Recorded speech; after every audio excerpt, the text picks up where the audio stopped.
Hey everyone, and welcome to the channel. Now let's get into the video. With The Batman in theaters and Moon Knight on the way on Disney+, now's a good time to bring up a long-running theme in comics, the uncanny similarities between Batman and Moon Knight. This is the origin of Moon Knight and Batman. But before we begin, be sure to like this video and subscribe to the channel, so you don't miss out on any of our future videos.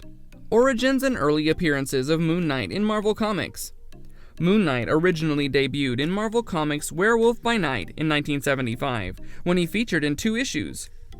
Moon Knight returned for a solo appearance in Marvel Spotlight, followed by guest appearances in Spectacular Spider-Man, Marvel 2-in-1, and Defenders, indicating that those early appearances were successful. The Hulk's large-format magazine then gave him a backup feature. Moon Knight was now ready for his actual beginning. In 1980, he got his first solo continuous Moon Knight book, and he's had solo comics on and off ever since, staying a staple of the Marvel Universe. Moon Knight. Who is he? The soldier for hire beginnings of Mark Spector. Moon Knight, while being dubbed Marvel's Batman, is as different from the Dark Knight as he is similar to him. Mark Spector is Moon Knight's true name and identity. Spector, a Chicago native, spent his whole life training to be a heavyweight fighter. But he soon becomes a Marine, and finally, a hired gun. In the course of his mercenary career, he meets a French pilot called Jean-Paul Duchamp, whom he dubbed Frenchie. When Mark became Moon Knight, Frenchie took on the role of Alfred from Batman. Spector finds employment as a hired shooter in Africa for mercenary Raoul Bushman, Moon Knight's soon-to-be rival. While in Egypt, the two meet Dr. Peter Alruane and his daughter, Marlene, who had just found an old temple in a desert archaeological excavation, and the story continues. Desert Resurrection by Mark Spector. Mark Spector was taken in by the acolytes of the ancient Egyptian moon god Khonshu as he lay dying in the Egyptian dunes. They took him to Khonshu's temple, where Spector's heart stopped beating.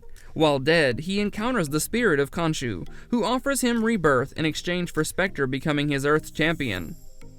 He accepts the requirements and comes back to life. Spector then dons the temple's white shroud, his first ever white garb, and transforms into the Moon Knight.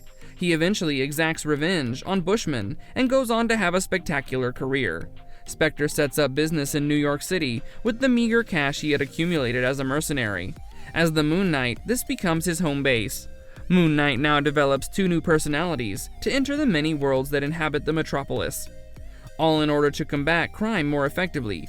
Stephen Grant, a rich playboy, is Moon Knight's first personality. He infiltrates New York's top criminals using this rich persona. Jake Lockley, a taxi driver with a somewhat closer ear to the ground, is also created by him. Mark Spector would benefit from both of these personas. Golden Age of Batman. Batman's first appearance during the Golden Age, in Detective Comics number 27, shows him already working as a crime fighter.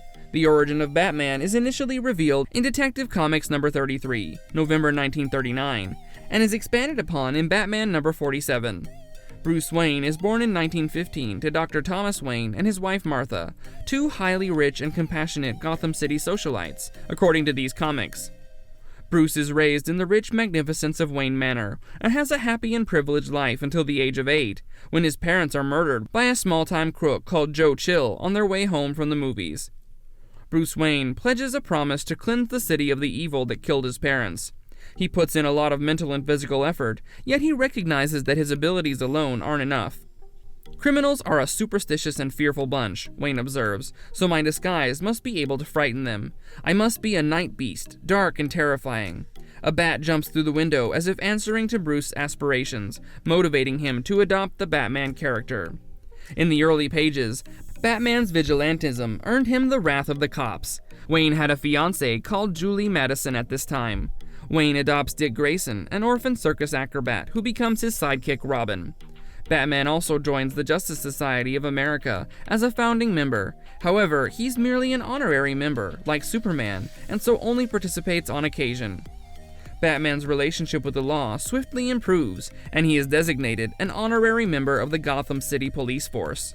Butler Alfred Pennyworth comes at Wayne Manor at this period and enters their service after deducing the dynamic duo's secret identities. Silver Age of Batman.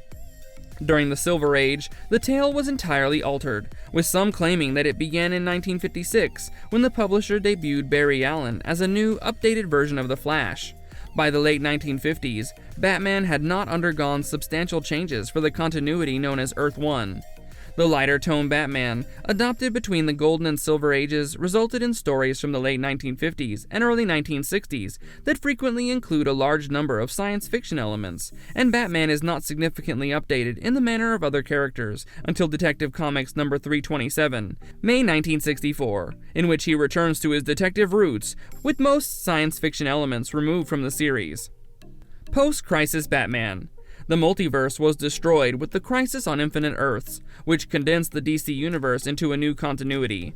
DC Comics retconned the backgrounds of numerous important characters after the 12-issue limited series Crisis on Infinite Earths, in an effort to bring them up to date for modern viewers. In the narrative Year 1, from Batman number 404 to 407, Frank Miller rewrote Batman's beginnings, emphasizing a grittier tone in the character. That brings us to the end of the video. Don't forget to subscribe to our channel and hit the bell so you don't miss out on future videos. If you enjoyed the content, then do leave a like. So until next time, take care and goodbye.